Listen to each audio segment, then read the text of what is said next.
Hahanguin natin ang mabuting balita sa Ebanghelyo ni San Marcos, Kabanata 8, mga talatang 14 hanggang 21. Noong panahong iyon, nalimutan ng mga alagad na magdala ng tinapay at iisa lang ang kanilang tinapay sa bangka. Ay ingat kayo, ilagan ninyo ang libadura ng mga Pariseo at ang libadura ni Herodes. Babala ni Jesus sa kanila.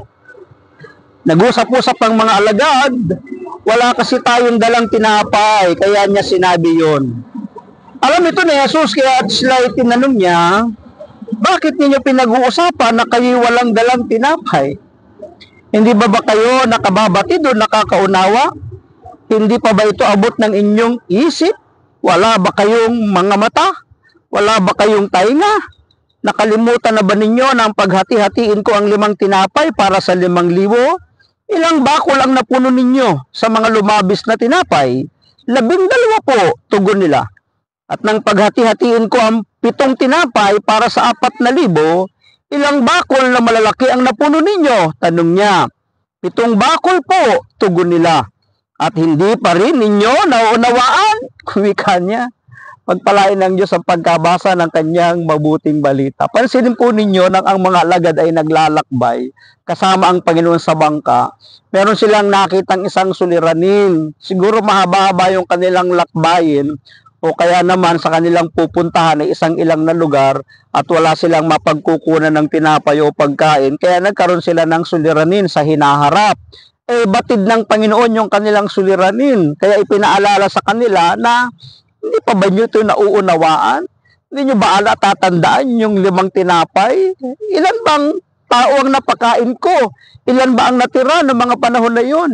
Yung mga himala kong ginawa, hindi nyo pa ba matandaan? Minsan sa buhay po natin, kapag dumarating talaga ang mga suliranin, minsan nakakaligtaan natin, nakakalimutan natin yung mga pagtulong, yung pagsagip, yung pagliligtas ng ating Panginoon sa ating buhay. Dapat nga yung mga himala na ginawa ng Diyos sa atin, noong mga nakakaraang panahon, mga nakakalipas na panahon, yun ang dapat na magpapatatag at magpapatibay sa atin para magpatuloy tayo sa ating Panginoon.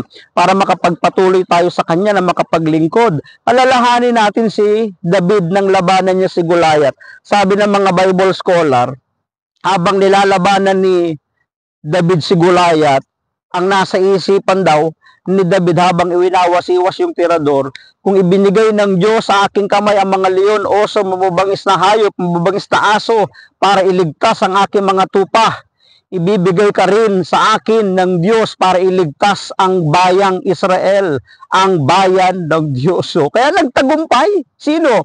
Si David, sapagkat inalala niya yung mga himala na ginawa ng Diyos nang siya'y sinamahan para labanan ang mga mababangis na hayop sa parang upang ipagtanggol ang kanyang mga tupa. Mga kapatid, palagi nating alalahanin yung mga ginagawang himala ng Diyos sa atin para tayo hindi panghinaan, para lumakas at tumibay pa rin tayo sa ating buhay paglilingkod. Puntahan na po natin ang ating susing salita sa ating pong libro. Kaya ingat kayo, ilagan ninyo ang libadura ng mga Pariseo at ang libadura ni Herodes. Ano ba tinutukoy ditong libadura? Kasi yung libadura, pumapatungkol ito sa mga aral, sa mga turo, sa mga prinsipyo, sa mga theology, sa mga aral ng isang tao. So, noong mga panahon na yon, ang mga Pariseo ay mayroong sariling libadura. Ang mga kampo naman ni Herodes, ng mga tagasunod ni Herodes, ay mayroon ding mga teaching, mga aral, mayroon ding libadura. At sinasabihan ng Panginoon ang kanyang mga alagad na mag-iingat kayo sa kanilang mga itinuturo, sa kanilang mga aral. Yun ang ibig sabihin, kaiingat sila sa libadura.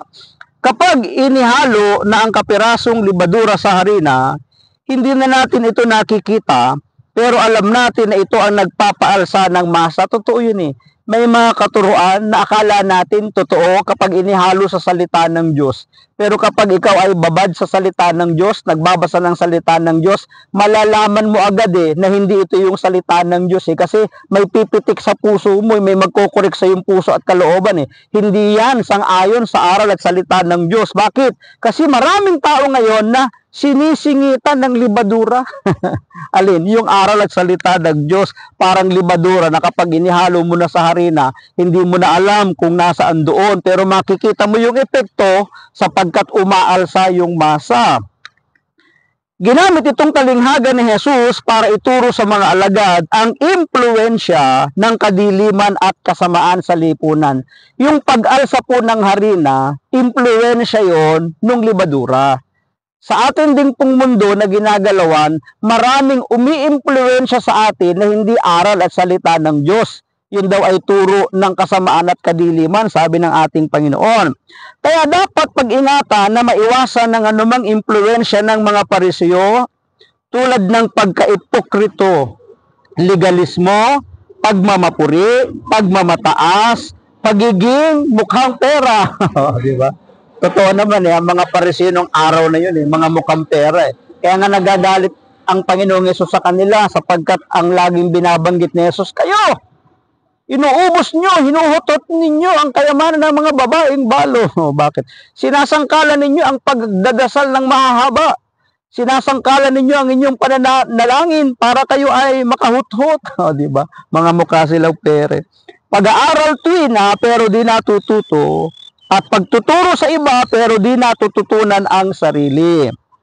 Gayon din ang pag-iingat sa impluensya ni Herodes tulad ng pang-aabuso sa kapangyarihan. Totoo yun. Kahit sa ating kapanahunan, ramdam natin yan na may mga abusado sa kapangyarihan. Hindi lang sa gobyerno, hindi lang sa politika, kahit sa relihiyon, di ba? Kahit sa kongregasyon, kahit sa community, kahit sa fellowship, may pang-aabuso. Ang tawag pala rito ay impluensya o libadura ni Herodes. Kawalan ng paninindigan tungkol sa katotohanan ng Diyos, paghahangad ng pagkilala ng lipunan, at karangyaang walang kabuluhan, imoralidad at pagnanasa. Nais ni Jesus na ating iwasan ang kahit maliliit na kamunduhan at pagkamakasarili dahil nakakadiskril ito sa paglalakbay ng nagnanais sumunod sa Kanya. Matatagpuan kay Kristo ang karampatang tugon para maiwasan ang mga ito, ang pagdadalisay ng mga intensyon at udyok sa pagiging alagad, upang ang libadura ng mga Pariseo at libadura ng katulad ni Herodes ay hindi maka-impluensya sa atin. Ang sinasadya at ipinapayo ng ating pagniniling ngayon ay hayaan nating ang turo ng Panginoong Jesucristo, ang kanyang mga aral, ang kanyang prinsipyo, ang kanyang mga ginagawa na pangangaral at pagtuturo sa atin hanggang sa kapanahunan, yun ang dapat na mang-impluensya sa atin upang ang gawa ng masama ay hindi magtagumpay. Hindi nilalang ang anumang kasalanan, halimbawa white lie lang naman. Maliit lang na halaga ang kinupit ko, supplies lang naman ng office ang iniuwi ko. Ang tunay na layo ng isang Kristiyano, mawawala lahat ng di kalugod-lugod sa Diyos sa ating pagkakatao. Kahit na pala mga mumunting bagay, hindi natin dapat yung ginagawa kasi yun ay laban sa mga aral at turo sa ating salita ng Diyos, turo ng ating Panginoong Jesus. Kaya yun yung hamon sa atin. Huwag nating nilalang ang mga maliliit na bagay na labag sa aral at turo ng ating Panginoon. Maraming salamat at pagpalain tayo ng ating Panginoon. Ang akin lamang palaging sambit, hayaan natin na ang Diyos ang palagiang maging Diyos ng ating buhay. Bye-bye! Bye-bye! Thank you, God, for everything.